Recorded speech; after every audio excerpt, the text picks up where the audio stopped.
This is Tina Douglas, and you're listening to the Liam Photography Podcast with your host, my husband, Liam Douglas. Enjoy!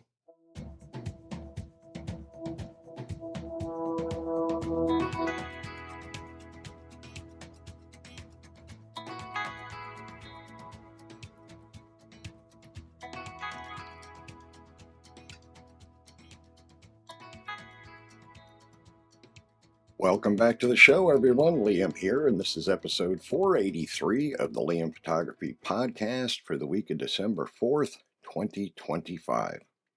In today's episode, Affinity hits 3 million downloads, a retro photo store in New York City takes the best passport photos, and astronaut Don Petit takes photographs of Mecca's sacred mosque.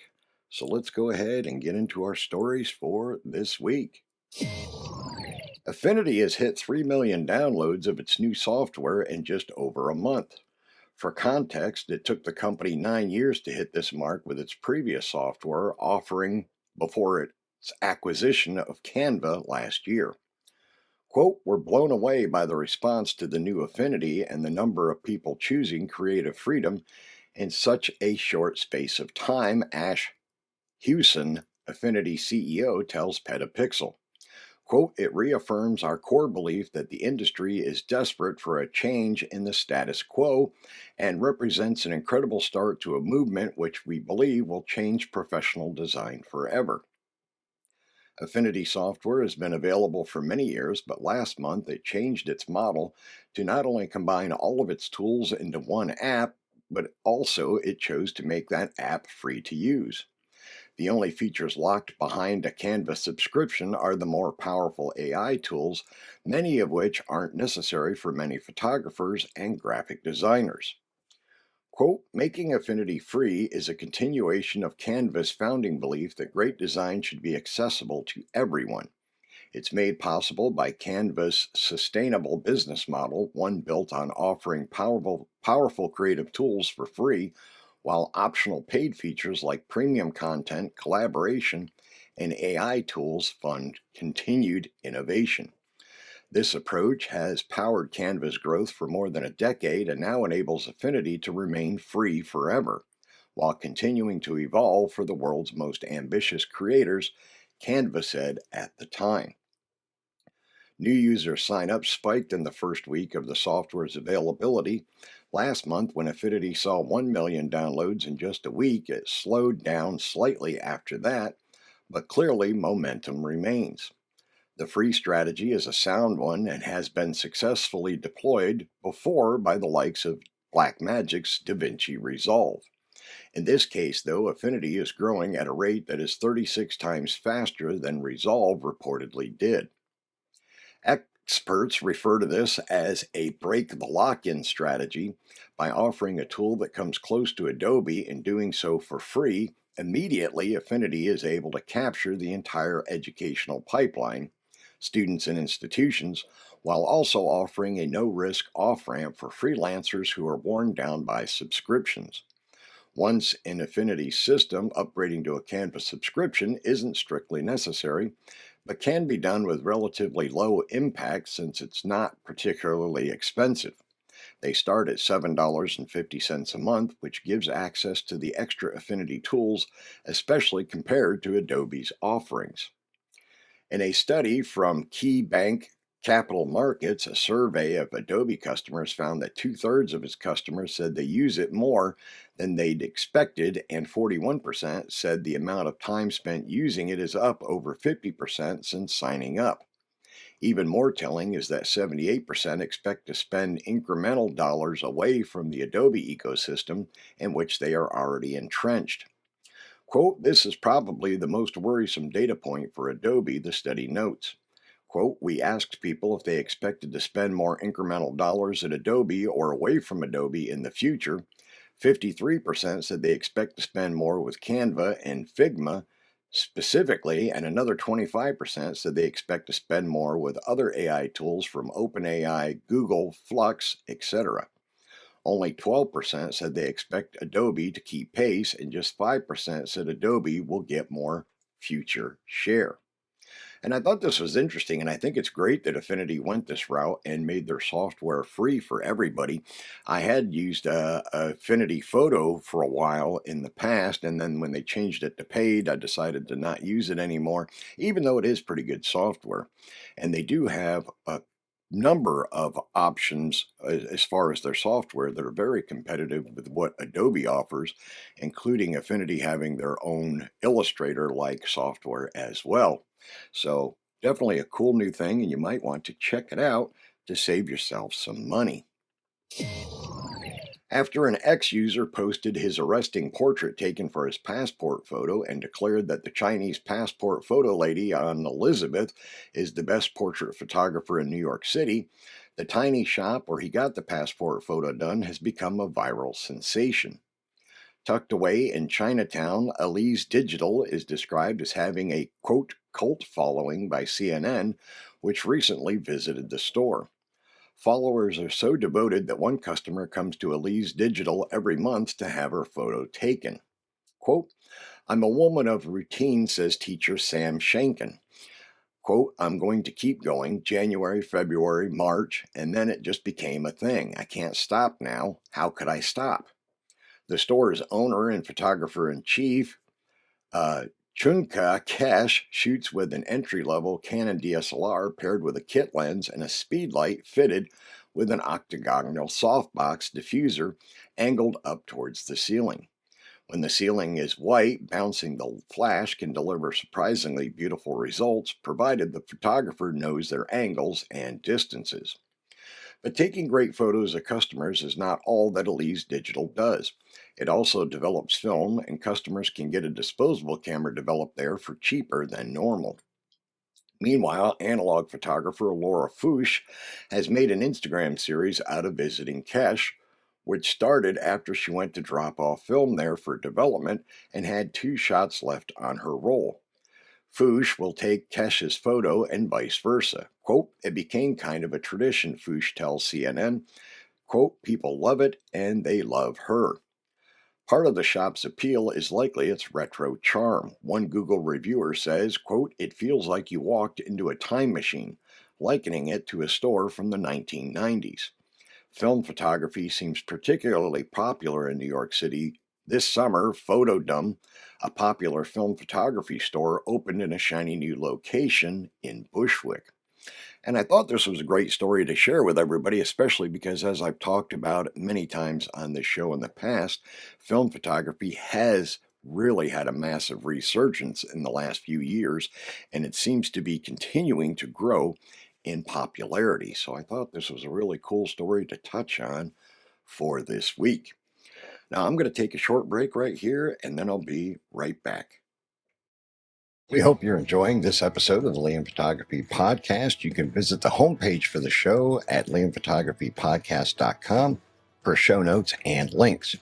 You can post your questions, comments, or requests for future episodes at the Liam Photography Podcast Facebook group, or you can also email them to the show at liamphotographypodcast.com. You can find the show on Twitter and Instagram at LiamPhotoATL. You can tweet the show, just insert the hashtag LiamPhotoPodcast. And now, back to the show. And we are back. After returning from a 6-month voyage to space, astronaut and enthusiastic photographer Don Petit has plenty of photos to go through. While Petit has photographed plenty of celestial objects, he often trains his lens on his home planet below, and recently shared a photo of one of Earth's most sacred sites. As he passed over Mecca in Saudi Arabia, he captured the Grand Mosque lit up at night with the Kaaba shining brightest of all in the middle of the frame.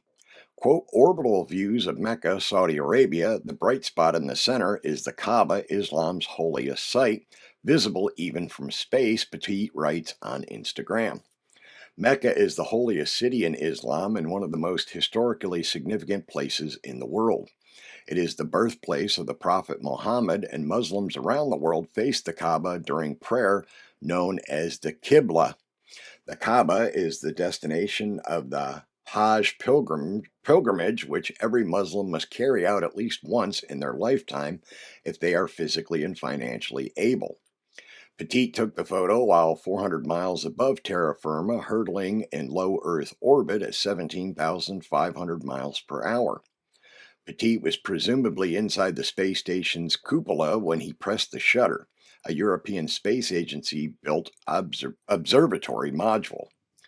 Because of the speeds involved, Petit has to use a fast shutter speed to freeze the scenes below, and that is how a viable option because of the improved ISO performance of the Nikon Z9, the camera the astronauts use on board the ISS.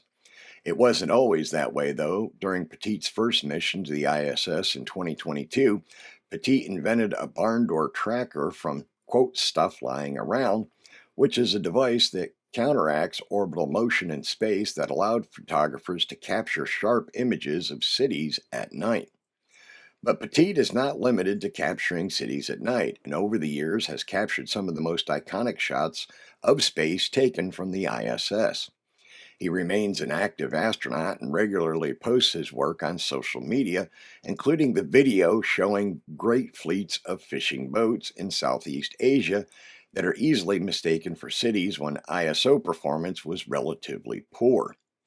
Petit is worth a follow on Instagram and X, and you can find those links in today's show notes for this episode. And I think this is really cool. I'm kind of envious because I would love to get a chance to take photographs of the Earth from outer space myself, but I don't see that happening anytime in this lifetime.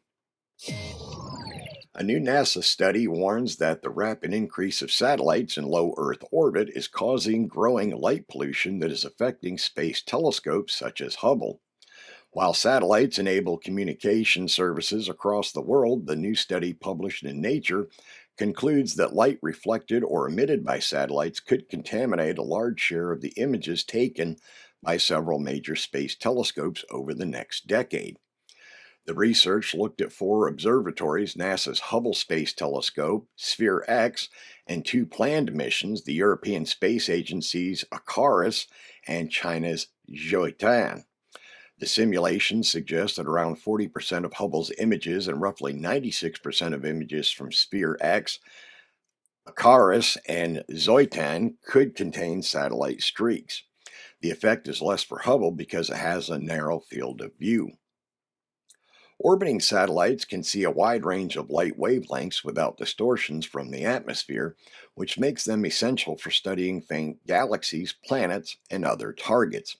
But as satellites pass across their view, they can leave bright streaks that obscure the faint signals astronomers are trying to detect. Quote, while until now most light pollution came from cities and vehicles, the rise of telecommunications satellite constellations is rapidly starting to affect astronomical observatories worldwide, says Alejandro Borlaug of NASA's Ames Research Center, lead author of the study published in Nature. Quote, as telescopes stare at the universe attempting to unveil distant galaxies, planets, and asteroids, satellites sometimes cross in front of their cameras, leaving bright traces of light that erase the dim signal that we receive from the cosmos. Light contamination was once seen as a problem mainly for ground-based facilities. The assumption was that space telescopes operating above the atmosphere would be insulated from human-made interference. But satellite numbers have skyrocketed. There were roughly 2,000 satellites in low Earth orbit in 2019. Today, there are about 15,000. If current plans proceed, the study estimates that about 560,000 satellites could be in orbit by the 2030s. Quote, to give an idea of how much this number increased recently, we have launched more satellites to low Earth orbit in the last 4 years, 2021 to 2025, than in the previous 7 decades of spaceflight combined, Borlaug says. The team simulated the orbital patterns of major clusters such as Starlink, Goang, and Amazon's network, and combined them with properties of each telescope, altitude, trajectory, and field of view. Quote, once we had the simulated telescopes observing our simulated universe, we only needed to count the number of times that the satellites crossed or photobombed our observatories and how bright they were at the moment of the event, Borlaug explains. Satellites produce interference in several ways by directly reflecting light from the sun with their solar panels, as well as reflecting light from the moon and the Earth, which is intensely bright from low Earth orbit. Quote, in addition to optical light, satellites also emit infrared radiation generated from the temperature of their components, as well as reflecting radio wavelengths from both the Earth and the antennas themselves, adds Borlaug. The result could be lost scientific information. Trails from satellites can resemble the streaks produced by asteroids, making it harder to identify potentially hazardous objects. Quote, imagine that you are trying to find asteroids that may be potentially harmful for Earth, Borlaug says, while adding that an asteroid looks exactly like a satellite. Some observatories are unaffected. Missions such as the James Webb Space Telescope and other spacecraft operating at more distant orbits, including Euclid and the Nancy Grace Roman Space Telescope, are positioned far from the satellites used for telecommunications. Current satellite networks are dominated by Elon Musk's Starlink, which accounts for nearly three-quarters of satellites already in orbit. But the study projects that within 2 decades, Starlink may represent only about 1/10 of the total as new competitors launch their own constellations. The most direct response, according to the study, would be to launch fewer satellites, but the demand for global communication and data capacity continues to rise. And I thought this was interesting because I never really honestly gave much thought to how crowded the sky is getting in low Earth orbit and how it could adversely affect these space telescopes and their ability to do their job. But wow, that's crazy that they're going to increase by up to 15,000 in the 2030s. That's a lot of stuff in orbit. I mean, a lot of stuff. Polar Pro has announced Shift, a three-piece diopter system created to give photographers and filmmakers faster access to close focus capabilities without the need to change lenses. Developed in collaboration with content creator and commercial photographer Garrett Shortstash King, Polar Pro's new Shift is positioned as a flexible tool for capturing macro style detail while keeping existing setups lightweight and efficient. Shift is built around three optical strengths, +2, +4, and +8. Each level adjusts a lens's minimum focusing distance to 19.7, 9.8, and 4.9 inches, or 0.5, 0.25, and 0.125 meters, respectively. As magnification increases, the frame tightens and finer textures become more pronounced. The system does not alter a lens's focal length, but instead shifts the focal plane, allowing users to achieve sharp focus on subjects that would otherwise fall outside the lens's native close focus range. Shift is offered in both Polar Pro's Helix Maglock mount, which provides quick attachment, and threaded versions ranging from 49mm to 95mm for broader lens compatibility. The filters are constructed from lightweight aerospace grade aluminum, with the Maglock version weighing 4.94 ounces or 140 grams, and the threaded versions weighing 3.46 ounces or 98 grams. All three diopters feature multi-coated cinema grade glass designed to preserve sharpness, contrast, and color accuracy. The set is packaged with a matte green protective case designed by Shortstash. Polar Pro notes that Shift was developed to support both photo and video applications. The Maglock version can be paired with a variable neutral density filter when the VND is placed behind the diopter.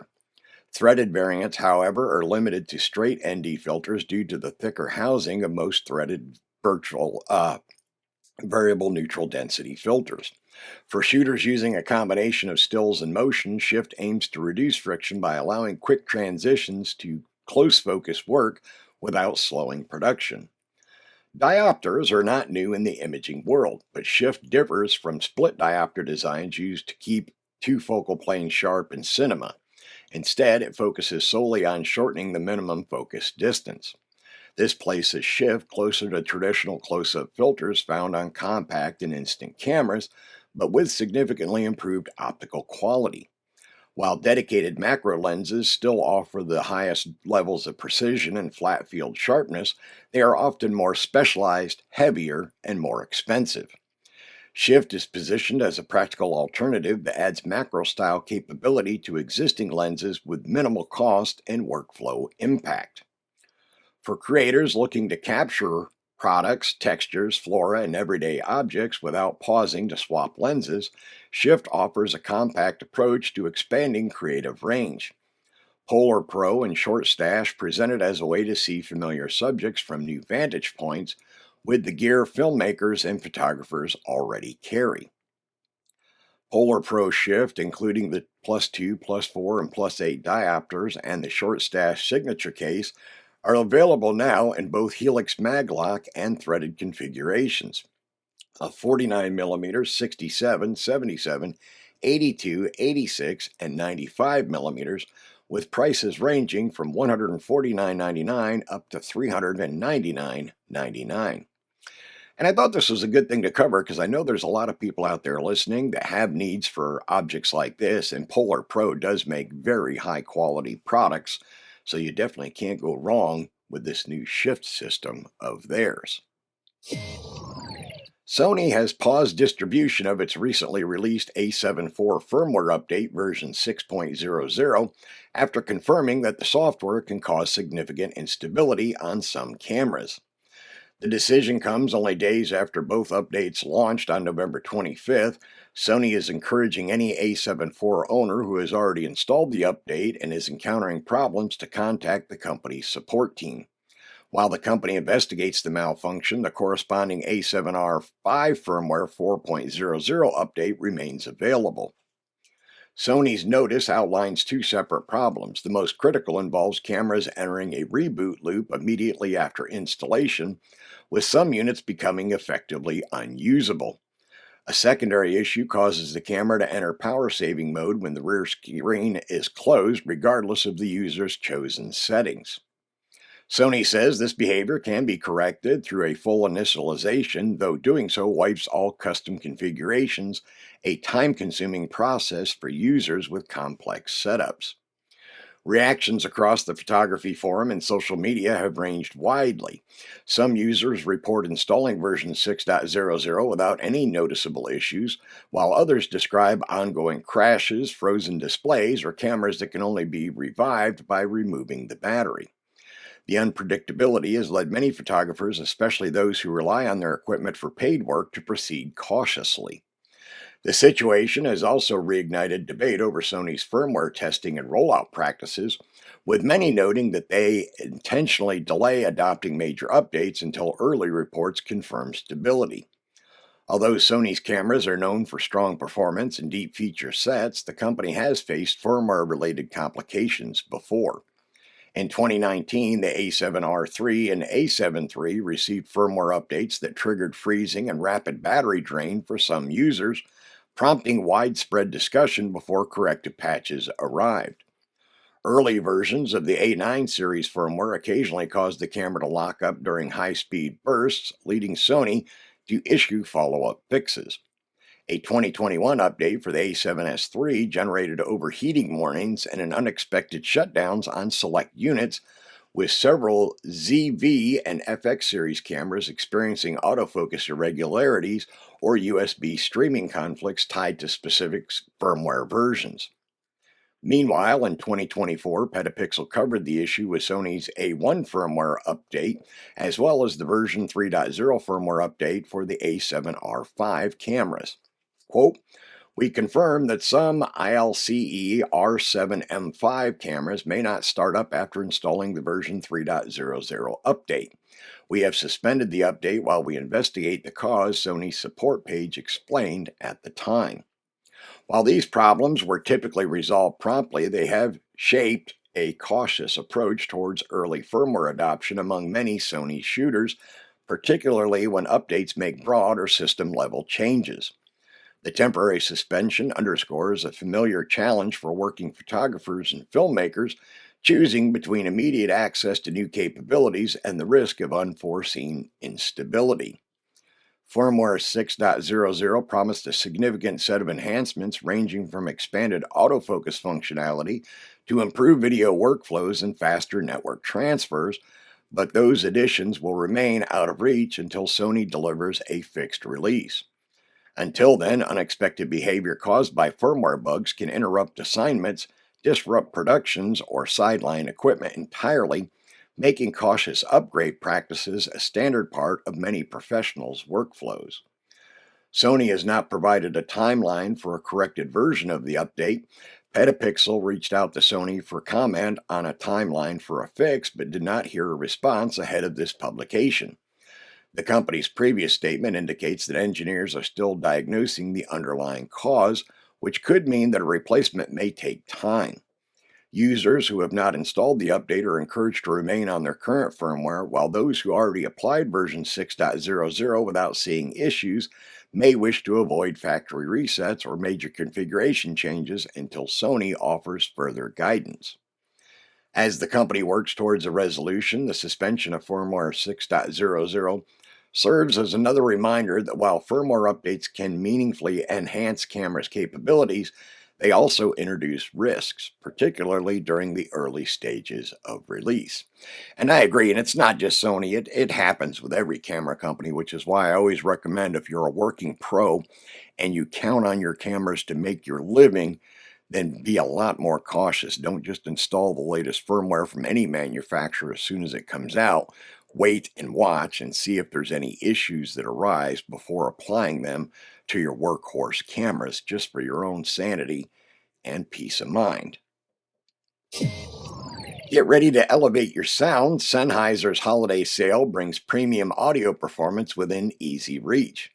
Whether you're upgrading your headphones, capturing crisp vocals with portable mics, or building a versatile mobile gear kit for content on the go, this event is packed with pro-level tools at can't-miss prices. It's the perfect moment to refine your setup and sound your best wherever creativity takes you. The sale is on now through December 31st, 2025. The HD 280 Pro is one of Sennheiser's most notable close-back around-the-ear headphones in years. Built to meet the demands of professional use, it combines rugged construction with excellent sound quality, a modular design, and strong noise isolation. Everything you need in the field. Its collapsible build and swiveling ear cups add flexibility, making it easy to adapt to any workflow or environment. Meanwhile, the MKE 400 is a portable shotgun mic that delivers focused audio and adaptable performance for any mobile setup. Designed for vloggers, creators, and mobile journalists, it uses a highly directional cardioid wind capsule to keep your voice front and center while reducing unwanted noise. Integrated wind protection and an internal shock mount ensure clean sound in varied environments, with headphone monitoring, adjustable gain, and a sleek form factor that mounts easily to cameras or smartphones. It gives you reliable control and clarity wherever you shoot. Designed for vloggers and creators on the go, the MKE 400 mobile kit bundles Sennheiser's compact MKE 400 shotgun microphone, a solid smartphone clamp, and the Manfrotto Pixie Mini tripod. The MKE 400 delivers focused, detailed audio with a built-in windscreen internal shock mount and includes TRRS cables for use with cameras or mobile devices. The smartphone clamp offers secure rubber grips and a 180-degree locking dial for quick portrait or landscape switching.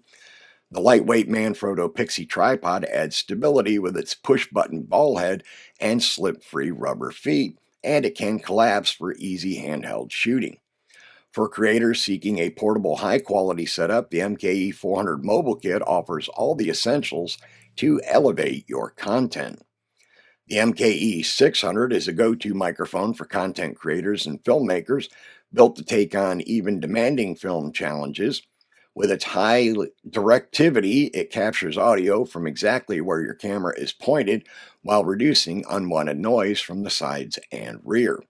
A switchable low-cut filter helps to tame wind noise and rumble, and since not all video cameras offer phantom power, the MKE 600 can run on battery as well. A dedicated on-off switch protects against unnecessary battery drain, and a low battery indicator lets you know when it's time to swap in a fresh one. So if you're a content creator or filmmaker and you've been wanting to get some new Sennheiser gear, now would be the time to jump on that. Remember to check out the Liam Photography Podcast Facebook group. It is a private group, and you must answer a security question to join, which is the name of the host of the show, myself, Liam. And I've also opened it up to allow you to give the name of a previous guest on the show to show that you're a listener. Once you are in the group, you are free to post your own original work. Additionally, I am the admin of the Fujifilm GFX 50R group, which is the largest group for the 50R on Facebook. If you own or plan to own the 50R, you can request to join that group. You can find my work at liamphotography.net and follow me on Instagram, Facebook, and Twitter at liamphotoatl. If you like abandoned buildings and history, you can find my project at forgottenpiecesofgeorgia.com. All right, that's going to wrap up episode 483 of the Liam Photography Podcast. I want to thank all of my listeners once again for subscribing, rating, and reviewing us in Apple Podcasts or anywhere else you might be getting your podcast. If you're not currently a subscriber, why not? It doesn't cost you anything but a second of your time, so smack that subscribe button. Do it now, please, and share the show out with all your friends and family that are into photography on social media and elsewhere, and help get the word out about this show. I also wanted to remind you to stop by the Liam Photography YouTube channel, subscribe to the channel, turn on all notifications, check out my most recent videos. I've got many more coming in the near future, and also make sure you get your entry in for my 50,000 plus subscriber giveaway, where one lucky winner will receive a brand new Platypod Delta flat tripod. All right, that's it for this week. I will see you all again next Thursday.